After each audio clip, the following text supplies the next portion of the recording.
Every group of friends has that one person who knows everything about music. But it's really no exaggeration when I say that Jorge Gonzalez is a bona fide expert on Afro-Latin music. Its roots, its history, its context.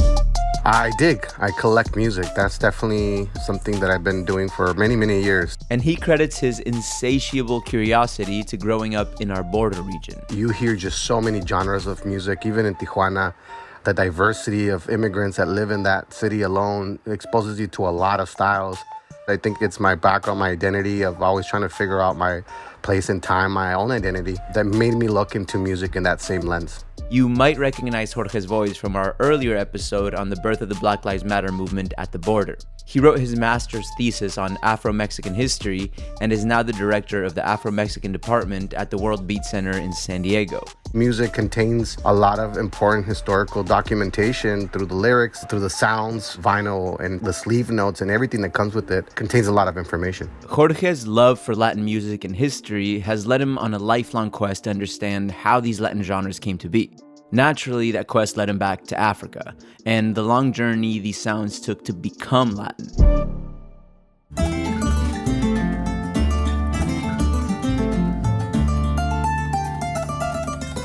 From KPBS and PRX, this is Port of Entry. I'm Alan Lilienthal. On this podcast, we tell cross-border stories that connect us. And maybe nothing connects us or shows the connections between us more than music. Every once in a while in this program, we do a music episode where we ask border people to take us on a musical journey. Today, we're going to take a mini trip through the evolution of Latin music, unpacking layers of its foundation rooted in West Africa. I, for one, had no idea just how African Latin music really is. Black people have been in the Americas for centuries, and that has been integral to the development of Latin music. There's no way we can cover it all in one episode, so this is just Jorge's little taster, like a playlist with a side of history lesson. Stay with me.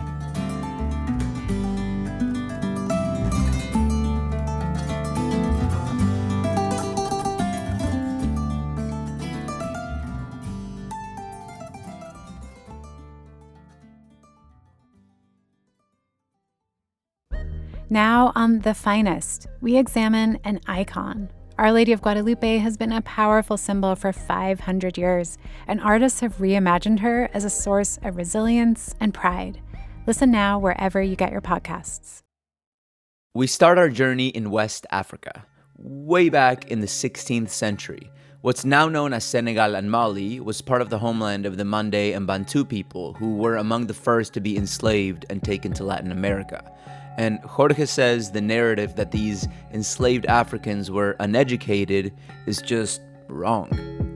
Imagine the first slave ships would arrive to Veracruz. Instead of thinking just 1,000 slaves that didn't know how to read or write, these were maybe 1,000 slaves that had the consciousness of Malcolm X. They knew history.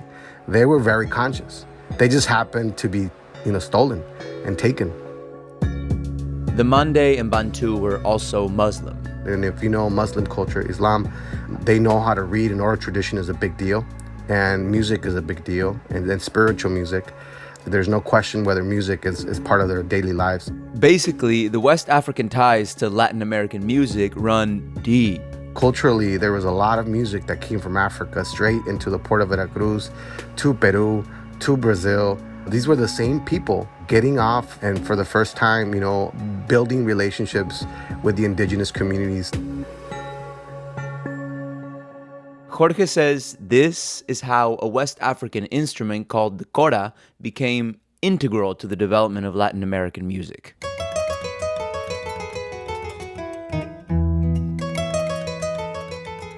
It is a gourd with a bow, and you have chords that connect it to the drum. If you hear the sound, it's just very spiritual. It almost sounds like a voice, right, singing, because it just has so many chords.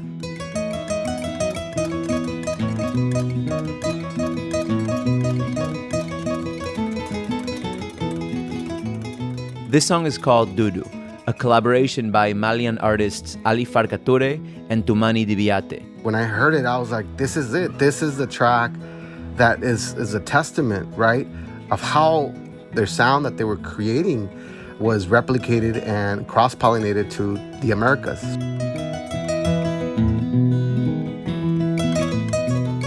This is the instrument some would argue that the harp comes from. And also this is an instrument that influenced a lot of the Spanish guitars, like flamenco, the way it's played.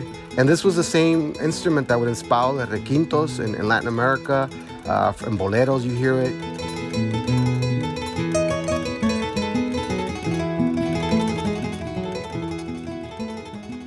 From Mali, we're headed to Peru.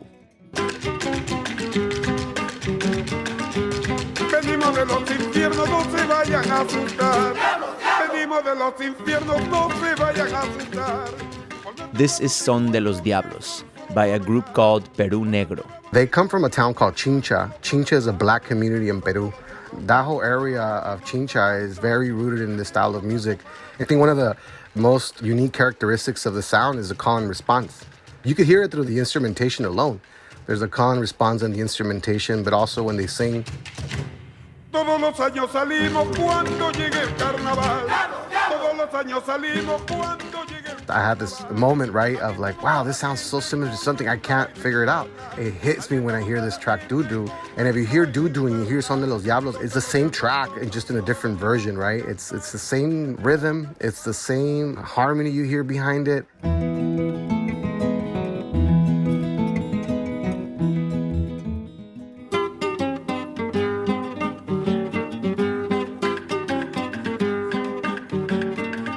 Next up on our trip, Veracruz, Mexico. Veracruz is Mexico's most important port and is actually where the Spanish conquest of Mexico began. When the Spanish arrived, they brought a lot of African slaves from Cuba who over time started mixing with the European and indigenous people. This community eventually became known as Jarochos.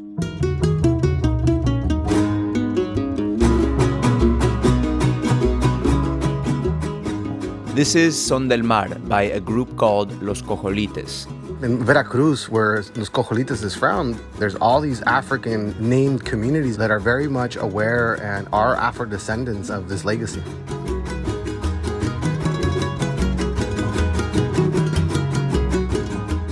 During the early uprisings in Mexico and Latin America, there was a law that passed that banned Africans from being in groups bigger than 6. Also, their drums were taken away. So stomping and rhythm composition began to really be reflected in the instrumentation of strumming guitars, or known as jaranas, which are very rhythmic and very drum-like. Jorge says this percussive style of playing the jaranas is how these maroon and Afro-Indigenous communities in Veracruz birthed the musical style son jarocho. They adopted this style that was at one point very Spanish-based, and they redid it in their own way.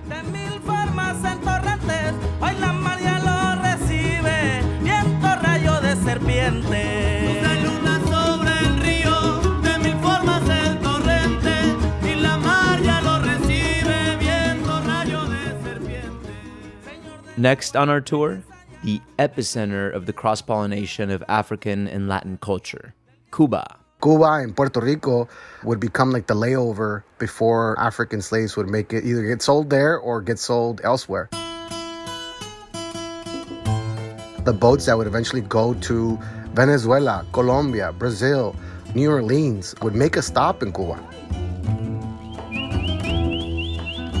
This is El Carretero by Buena Vista Social Club.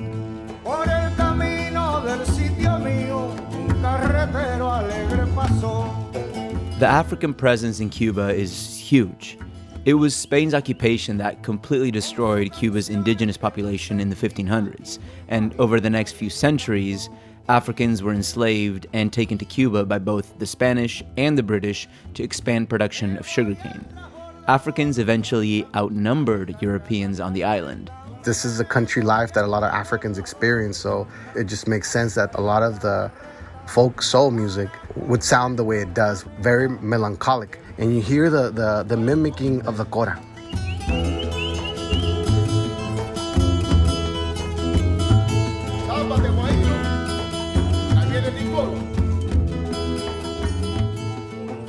Buena Vista Social Club was a 1996 reunion of some of Havana's best Afro-Cuban musicians. It was also a real venue where some of these musicians would jam together in the 1940s and 50s, a time when the Afro-Cuban music scene thrived. Every artist and musician that participated in this album, they were around, at the peak of the golden era of the music Cuban scene in the 1950s, who had gotten forgotten, after the Cuban Revolution. Before the revolution ended in 1959, Havana felt more like Vegas. The government in place let the American mob put up countless casinos and nightclubs. But post-revolution, Cuba's new government shut many venues down in an effort to clean up what it saw as a hedonistic lifestyle. Many of these musicians lost their livelihood almost immediately.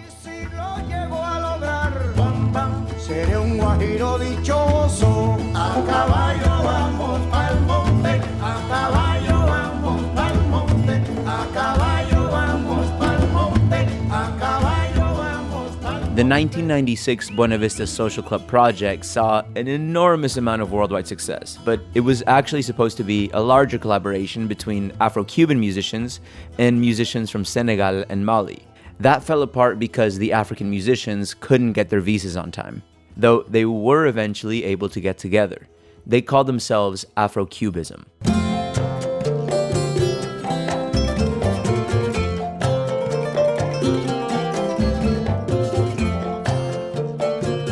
This song is called Mali Cuba.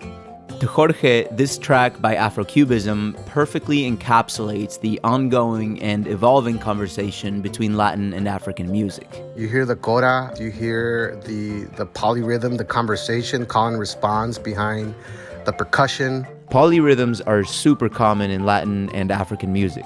It's when there are two or more rhythmic patterns played by different instruments at the same time.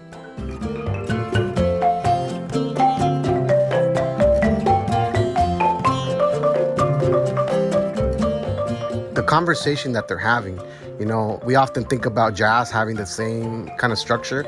There's no voice in this track in particular, but for me, it's the conversation that these instruments are having that becomes the voice, the music.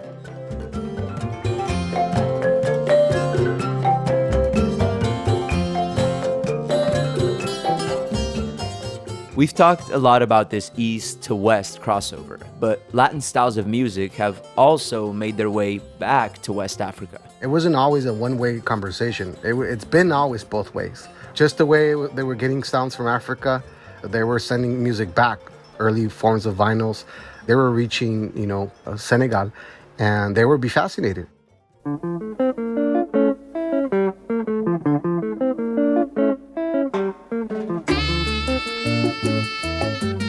This is El Son Te Llama by Orchestra Baobab, a band from Senegal who became popular in the 1970s for combining Afro-Cuban music with more traditional Senegalese sounds.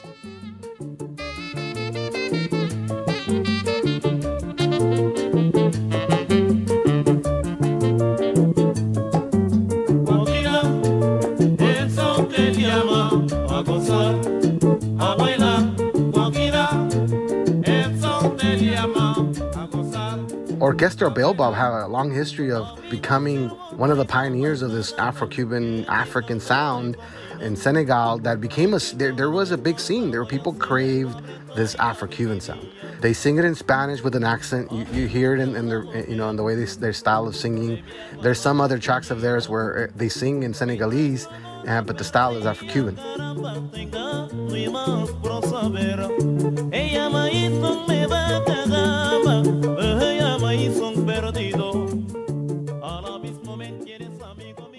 So a lot of this continued zigzag of African and Latin music, Jorge again credits Cuba because of its radio transmitters, especially before its government assumed control of broadcast media in the 1960s. The radio airwaves would reach anywhere in the Gulf of Mexico or anywhere in Colombia or Venezuela. So some of these little rural community towns would turn on the FM station and they would listen to a radio station from Cuba that would be playing music from Africa. In the 60s and 70s, along with radio, there was also a unique underground scene of record collectors in Colombia, where we're headed to next. These DJs were called Picos. Picos, right? P-I-C-O. And it has to do with pickups because they would put the sound systems on top of pickup trucks and they would go around towns bringing that one vinyl, that one DJ had that was from Africa. And and everybody wanted.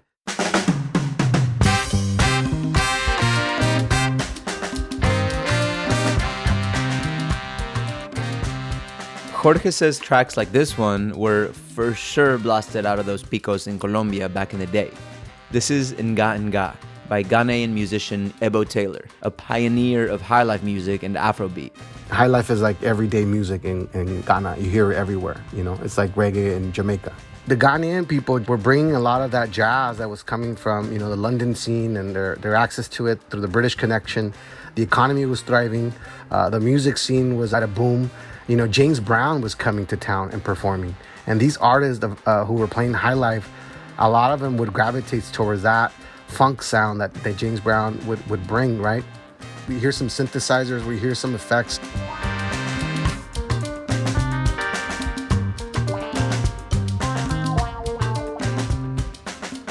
The beauty of it is it's the connection of how these African sounds was reaching the coast of Colombia, and it all happened with the DJ scene.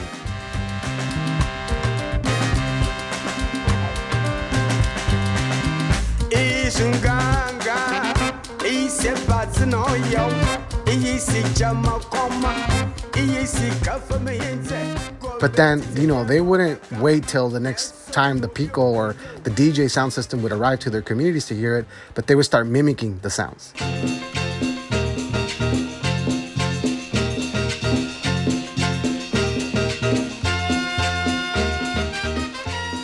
Jorge says one of the Colombian musicians to pick up on Afrobeat legends like Ebo Taylor was Michi Sarmiento, who grew up in an Afro-Indigenous community. This song is called El Arroyo de Macuya.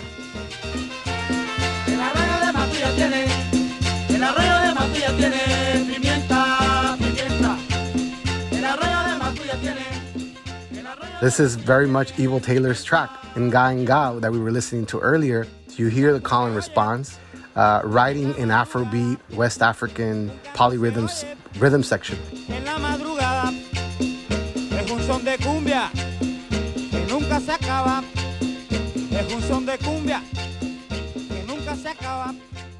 Michi Sarmiento is one of those musicians that began to replicate those sounds because people wanted to hear more of those type of sounds. It's very evident, you know, his influence of Afrobeat and from musicians like Ebo Taylor.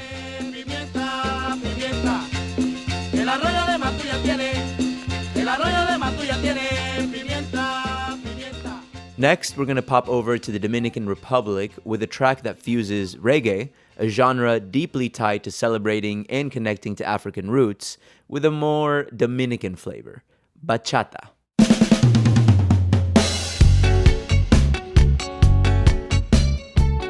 Bachata is the most celebrated genre in the Dominican Republic. The songs are usually kind of ballady, but always with a lively percussion driving the energy forward and giving it that classic Latin touch. This is Vicente Garcia. The track is Bachata in Kingston. Siembro, tiro la semilla y disfruto el fruto, rompo la cadena, siembro pa' que vuelva y que me resuelva. Bachata in Kingston speaks to itself. This is a bachata reggae track. What you're hearing there is bachata is that guitar playing in the back, is the bongos that are very notorious, I think, in bachata, the style of playing, very fast polyrhythms being played, the skanking guitar that I think that defines the reggae sound in the back, and then the dubbing. When you dub music, when you delay music, that originates from Jamaica.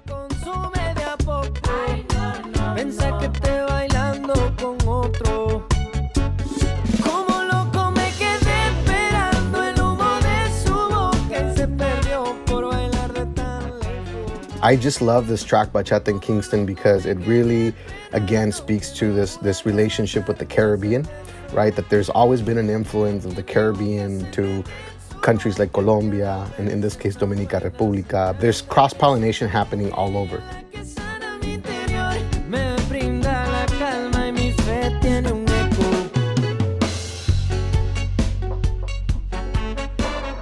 The rest of our tour is going to be focused on the northern side of our border region, from San Diego to Northern California. As you've heard by now, African music has touched many corners of Latin American music. Here in California, the gateway to Latin America, the influence has taken on a life of its own.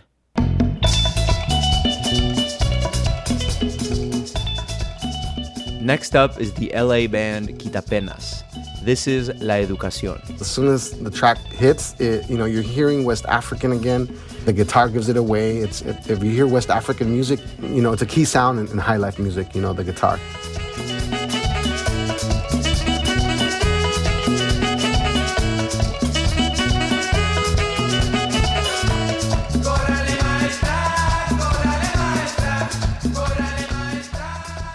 I think Quitapenas is one of those bands that really are paying homage to those sounds that come from Colombia and diversify the sound of what we know as cumbia. Cumbia is a style of music that has been adopted all over Latin America. The word cumbia is thought to come from the African word cumbe, meaning dance.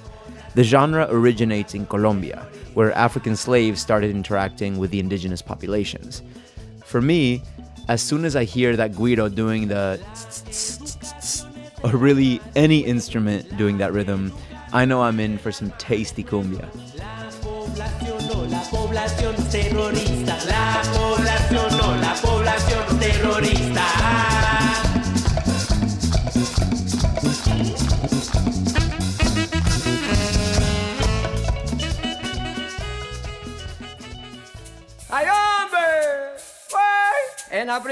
Next up, a band that's been in San Diego for decades, B-side players.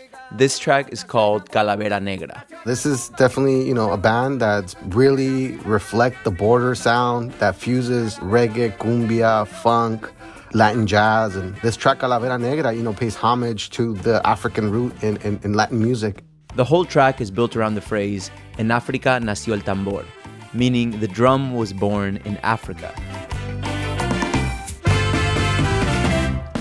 El tambor nació en África, con nuestros ancestros Yoruba.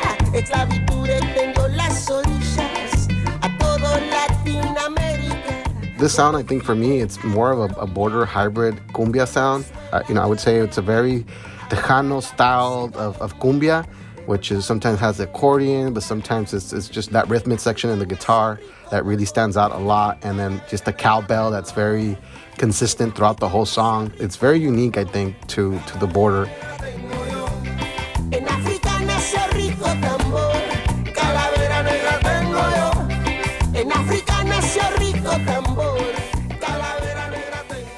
All right, we're gonna wrap things up with a truly eclectic track by a group based out of the Bay Area.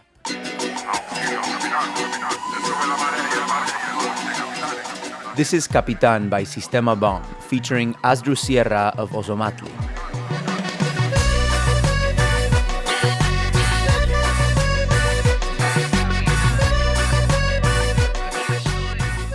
Aside from the more modern cumbia beat we're hearing in the percussion, Jorge says there's a lot more going on here. First of all, it's electro son jarocho. Like I had never heard anything like it. Se sube la marea, no nos dejes fracasar. Se arma guerra, mi querido capitán. La gente llora, solo quiere descargar. Si usted es marinero, pues debe saber. So we've got a cumbia beat, the jaranas of son jarocho, even that reggae-influenced skanking guitar. What brings it home, though, is a nod to the norteño music that we hear all over the San Diego-Tijuana region. For me, when I hear that accordion style of playing, I think of like the bandas in Tijuana. If you're like in La Revolucion or in downtown Tijuana, all those bandas that, you could just pay and people, the bands would play you any song you want.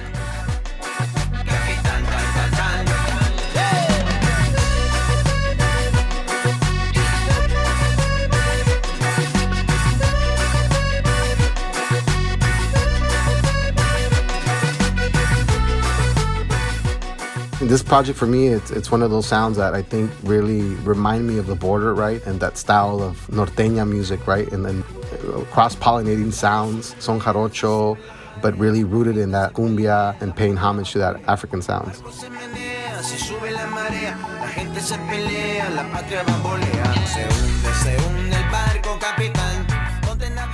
That's it for our mini tour today. We really hope you enjoyed it as much as we did and that it widened your appreciation for the richness of Latin music. We covered a whole lot, but it barely scratches the surface of Latin music's diverse history. If you want to dive deeper into the African roots of Latin music, check out our show notes. Jorge put together a list of books and other resources. You can also find all the music you just heard and more on our Port of Entry playlist on Spotify. Just search Port of Entry playlist in Spotify and it'll pop up.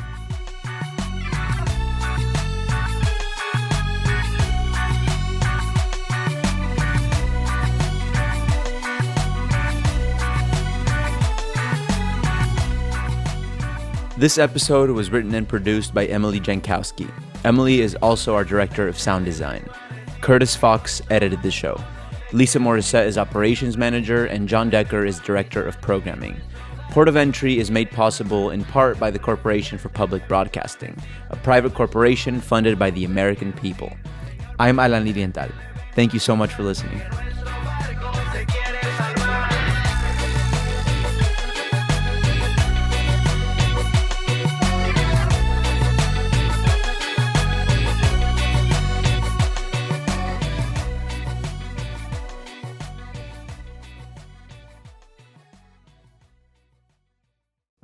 Now on The Finest, we examine an icon. Our Lady of Guadalupe has been a powerful symbol for 500 years, and artists have reimagined her as a source of resilience and pride. Listen now wherever you get your podcasts.